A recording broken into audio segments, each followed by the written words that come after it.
A gente tem vontade de começar um vídeo desse com um minuto de silêncio, né?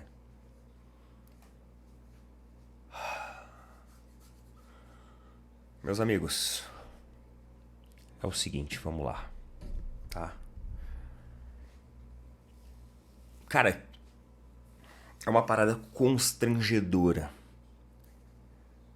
Você tá aos 45 minutos do segundo tempo torcendo pro árbitro dar o maior número de acréscimo possível e para pelo menos fazer um gol.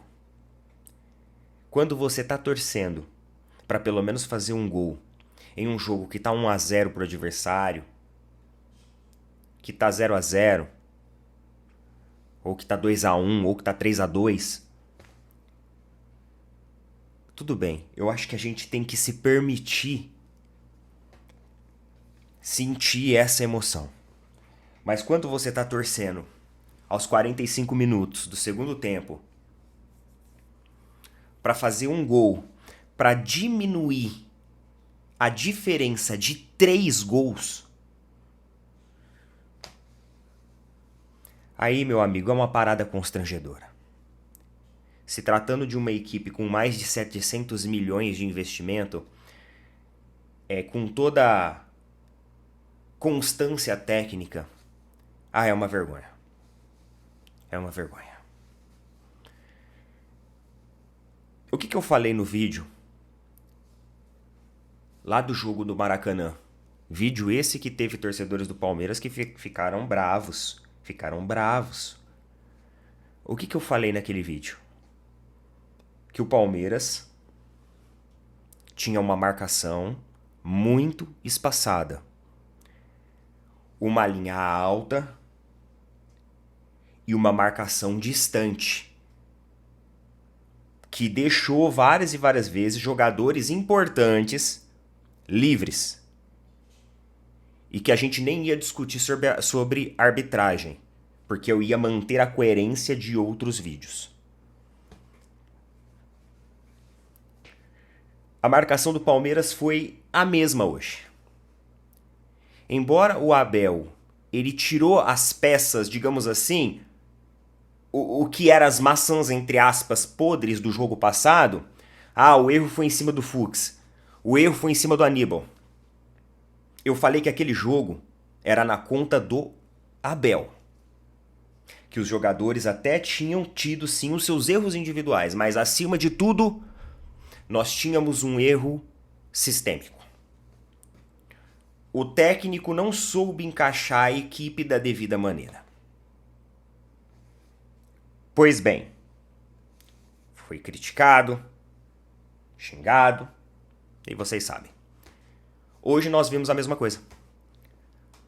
O Abel trocou os jogadores, ou seja, ele tentou suprimir os erros individuais. Só que, sistematicamente falando, ele não fez a aproximação da equipe. O Palmeiras era uma equipe que não tinha lateral aproximado, não tinha zaga aproximada na marcação, não tinha meio campo aproximado um do outro para fazer um 2, para fazer uma transição, não tinha velocidade, não tinha verticalidade, era um time desconfigurado. Foi um time desconfigurado. E aí, meus amigos, vamos lá. Quando a gente pega uma física do ensino médio, o que acontece na altitude? Primeiramente, o que acontece com o nosso organismo, fisiologicamente falando? A gente tem uma menor disponibilidade de oxigênio, certo? Devido a um ar mais rarefeito, porque a gente não está sobre a mesma coluna de pressão que nós estamos hoje aqui praticamente a nível do mar. Então a gente já sente que o ar ele é menos disponível para o nosso organismo. Isso altera diversas funções nossas, deixa a gente mais cansado, faz o nosso organismo, nosso corpo trabalhar mais. Nosso batimento se eleva, porque a gente precisa bombear mais, a gente precisa de mais oxigenação, a gente precisa de um fluxo maior dentro do nosso organismo. Isso já cansa. Isso já cansa. E fisicamente falando, o que acontece com a bola? Por um ar com uma presença mais rarefeita, a gente tem um nível de resistência do ar menor. A bola, ela sobe mais, ela corre mais, ela tem uma circunferência maior dependendo do ângulo que ela for lançada. Ela tem uma velocidade maior dependendo, a força do chute. E aí você soma todos esses fatores fisiológicos, fatores físicos, a uma marcação que está espaçada. A uma marcação que aqui, praticamente no nível do mar, lá no Maracanã, no Rio de Janeiro, na verdade no nível do mar, lá no Maracanã, ela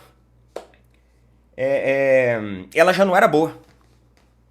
E aí com todos esses outros fatores ela fica ainda pior. E aí junta-se o cansaço do jogo de domingo.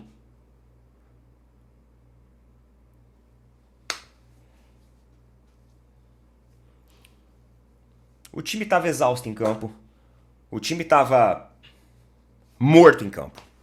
Só que acima de tudo, sistematicamente falando, o Palmeiras não soube nem se defender.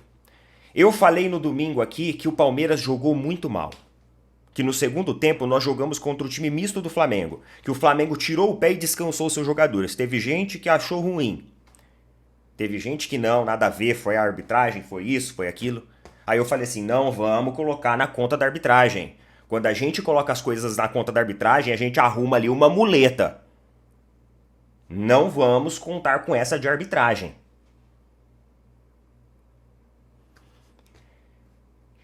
E no seu encaixe, o Palmeiras hoje foi a mesma coisa.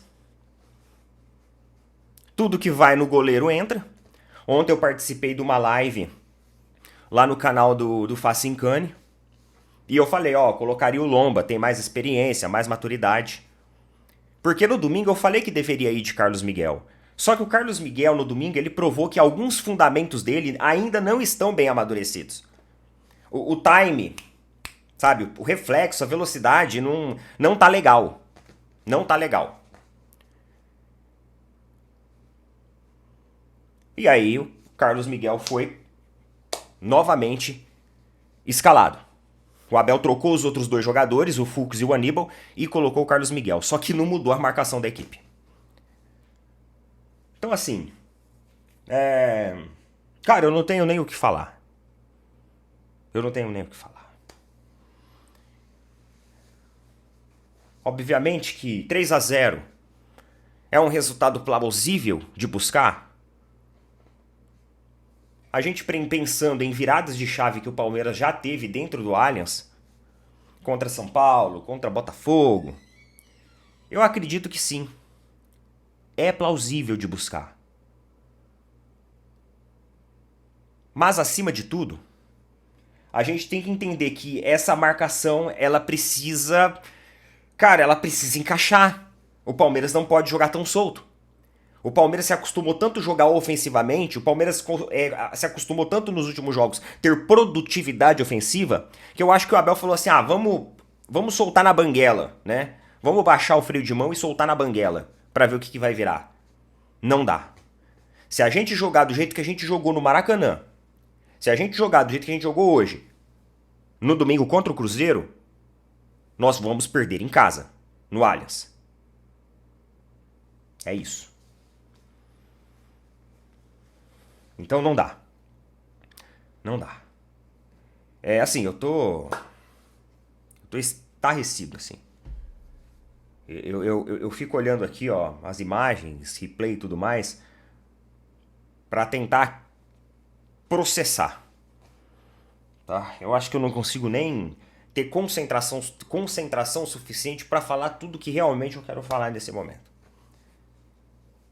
Tô, assim, sem condições. Tá bom? Coloca nas opiniões aí. Tamo junto.